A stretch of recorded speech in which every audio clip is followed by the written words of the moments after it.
Hi, I'm Paul Roberts. I'm a chemistry teacher at Andover College and I've been teaching chemistry for 8 years. Now the practical I'm going to talk you through today is the core practical of chromatography in ink. This is a very straightforward practical. It's something the students might have come across before, even at primary school, but I'm going to give you some guidelines today of how we can get some very clean and accurate results. As with all chemistry practicals, we have to consider safety. The solvent we're going to use in this chromatography is water, so there's no hazards there. But as ever, if you're working in a laboratory, it's standard precautions to wear a lab coat and safety glasses. So we're going to start the practical now. The first thing we need to look at is the beaker. Now the beaker is going to dictate the dimensions of the chromatography paper. It's very important that the chromatography paper goes into the beaker and it doesn't touch the sides. So what I've used here is a piece of filter paper and I've drawn my chromatography paper outline on there and cut it out. Now once we've got the chromatography paper in the beaker, checking the height so it's just at the top of the beaker there. What I'm going to do on the chromatography paper is mark a line about 2 centimeters up from the bottom. Now it's very important that I mark this line in pencil. As with all lines here drawn on my template, everything needs to be marked in pencil, otherwise it will run and interfere with the results. I've marked my line now in pencil and this is what is known as the baseline. Now the next part is to dot the inks on the chromatography paper. Now I've got 4 marker pens here. 2 are marker pens and another 2 are felt tip pens. It's very important that they are non-permanent markers. Permanent markers won't run in the water solvent. So, as with chromatography, all chromatography, less is more. It's very important to put a small amount of residue on the chromatography paper.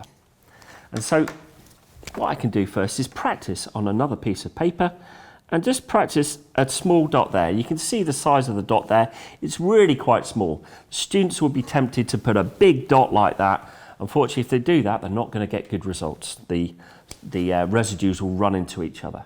So I want a very small dot and I'm going to put them equal spaced on the chromatography paper. 1, 2, 3, 4. So you can see they're very, very small dots in chromatography. Now we're going to suspend this in the over the beaker, and so I'm just going to attach the chromatography paper to a pencil. Now this can actually be done beforehand for the students. You can always give them the paper already with the pencil attached. So what I'm going to do now is check the height of the paper in the beaker. And you can see there now the paper isn't touching either the bottom or the side, and this will give good results in the chromatogram. I'll take the paper out. The temptation is to add the water with the paper in the beaker. Unfortunately, if you do that and you accidentally get water on the face of the paper, you'll have to start the chromatogram again. So take it out and you're only going to need to put in around about 2 centimeters depth. Just checking that the height looks good. Yeah, that's nice. And popping the chromatogram in the beaker. Now the temptation is to move the beaker now. It's very important that we leave the beaker nice and still. If you move it and the paper touches the side or the water washes over the baseline, you're going to get really quite bad results. So just leave the paper nice and still for 20 minutes. So it's been 20 minutes now, and you can see now on the chromatogram that there's been quite good separation. You can see on this paper here how we've had no separation of the dots either side, but the 2 dots have completely separated. And you can actually see on the chromatogram that these 2 black inks are made from 2 different mixtures, both though containing a blue and a pink. Now, at this point, it's important to leave the chromatogram to dry. And I'm going to leave the chromatogram to dry. You can pop it in an oven or on a windowsill, but don't lay it flat. If you lay it flat, then the inks will start to smudge. You'll also notice that I've removed the chromatogram with about 1 centimetre from the top of the ink to the paper. And that's because the residual moisture in the paper will still continue to rise up the chromatogram.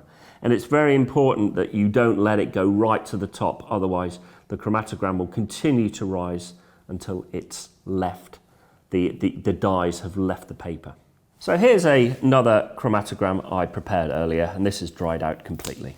I'm going to remove the chromatogram from the pencil.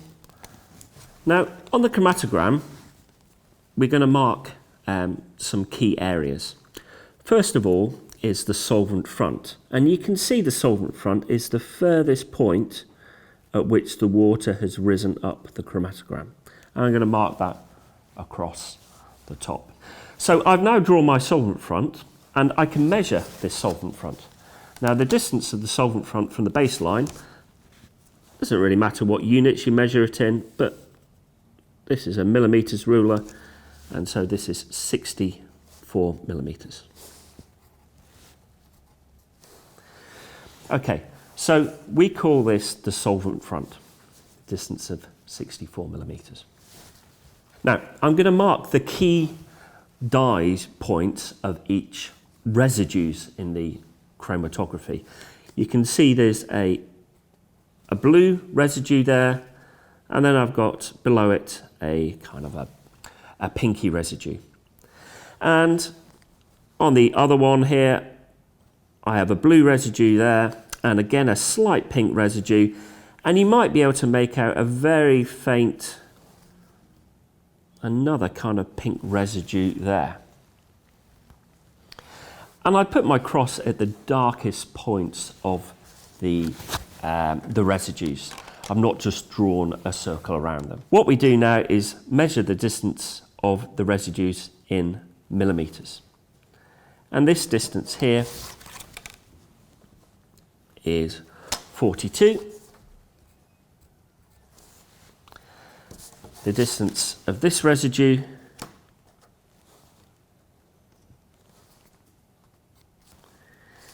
is 59. The distance of the blue residue is 62. And then for the other residues of the other ink, this residue distance is 59. And the blue residue is, again, 62. The blue dye has travelled an identical distance on both samples, suggests that it is an identical chemical, and the same for the pink one. Notice I haven't measured the residue distance of the first and the fourth sample I put down. That's because they haven't left the baseline. I mean, I can put a 0 there and a 0 there. That means essentially these two dyes are insoluble in water. So now I've marked up my chromatography paper, I can calculate the RF values. Now, to calculate an RF value, we use the equation RF is equal to the residue distance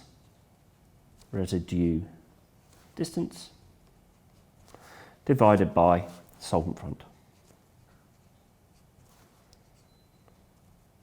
So if I'm going to calculate the RF value for the residue at 59 millimetres, that will equal 59 divided by my solvent front, which is 64 millimetres, and that gives me a value here, 59 divided by 64 of 0.92. Now, there are no units on an RF value. That's because you're dividing millimetres by millimetres. And if you're looking at your significant figures, it's important that the same significant figures are used as are in the measurement. So I've given my answer to 2 significant figures. So what we've done today in this core practical is to prepare the chromatography paper, to run the chromatogram accurately and precisely, and then to calculate RF values.